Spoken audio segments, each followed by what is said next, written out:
nom du Père, et du Fils et du Saint-Esprit. Amen. Seigneur notre Dieu, par l'illumination de l'Esprit Saint, tu as instruit le cœur de tes fidèles. Rends-nous dociles à ton esprit pour apprécier ce qui est juste et donne-nous toujours le réconfort de sa présence par le Christ notre Seigneur. Évangile de Jésus-Christ selon Saint Jean.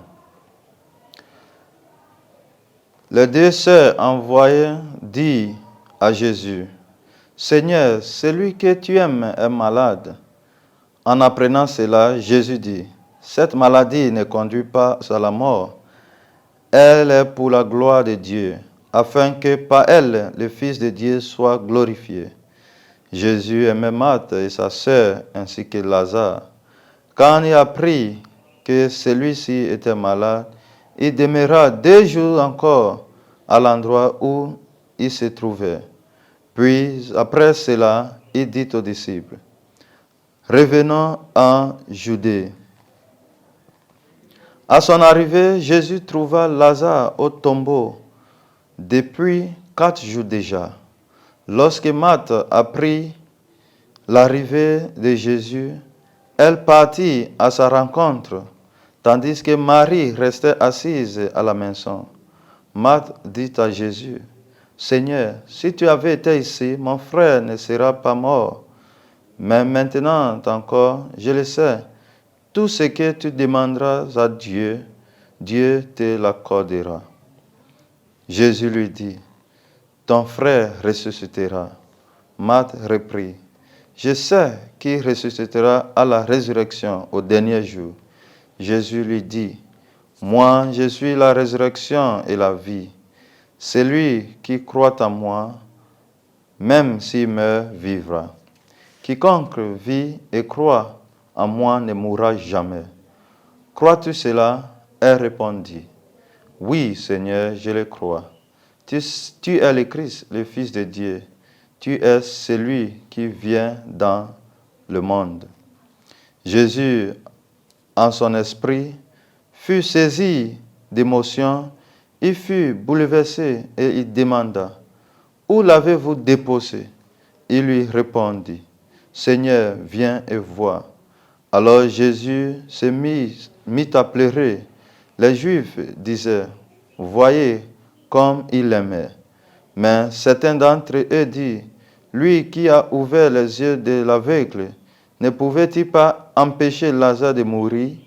Jésus reprit par l'émotion. Arriva au tombeau. C'était une grotte fermée par une pierre. Jésus dit: enlevez la pierre.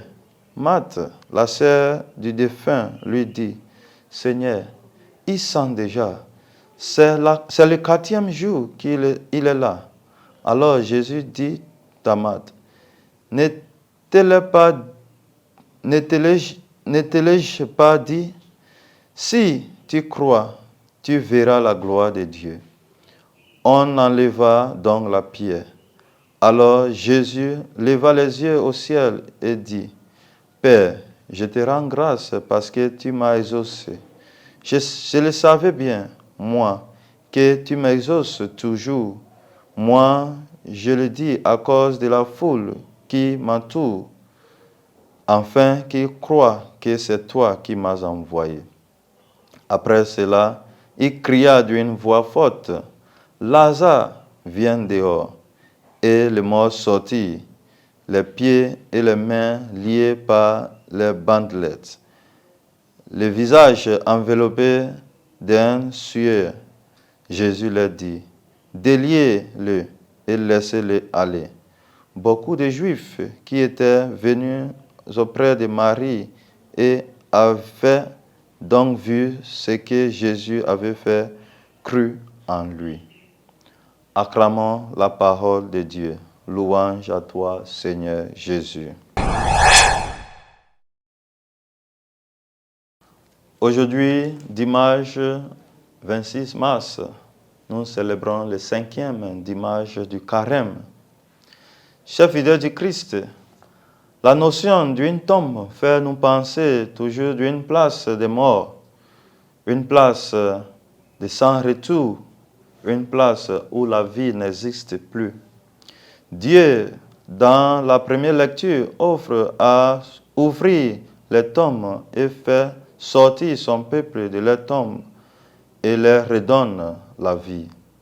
Ce concept d'un Dieu qui donne de la vie est prolongé dans l'évangile du jour, où Jésus donne la vie à Lazare qui était déjà mort.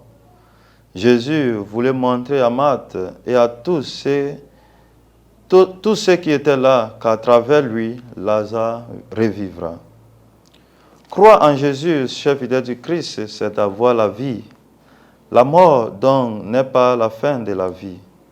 Jésus, qui est la résurrection et la vie, nous offre cette résurrection et la vie chaque jour, chaque fois nous participons à la célébration eucharistique, en écoutant sa parole et en partageant son corps et son sang. Nous devons, à notre tour, chers fidèles du Christ, être des témoins de cette résurrection, de cette vie donnée par le Christ au milieu de nos frères et sœurs. Puisse le Seigneur nous accorde la grâce d'être ces véritables témoins de la résurrection et de la vie au milieu de nos frères et sœurs. Et que Dieu Tout-Puissant vous bénisse, le Père et le Fils et le Saint-Esprit. Amen.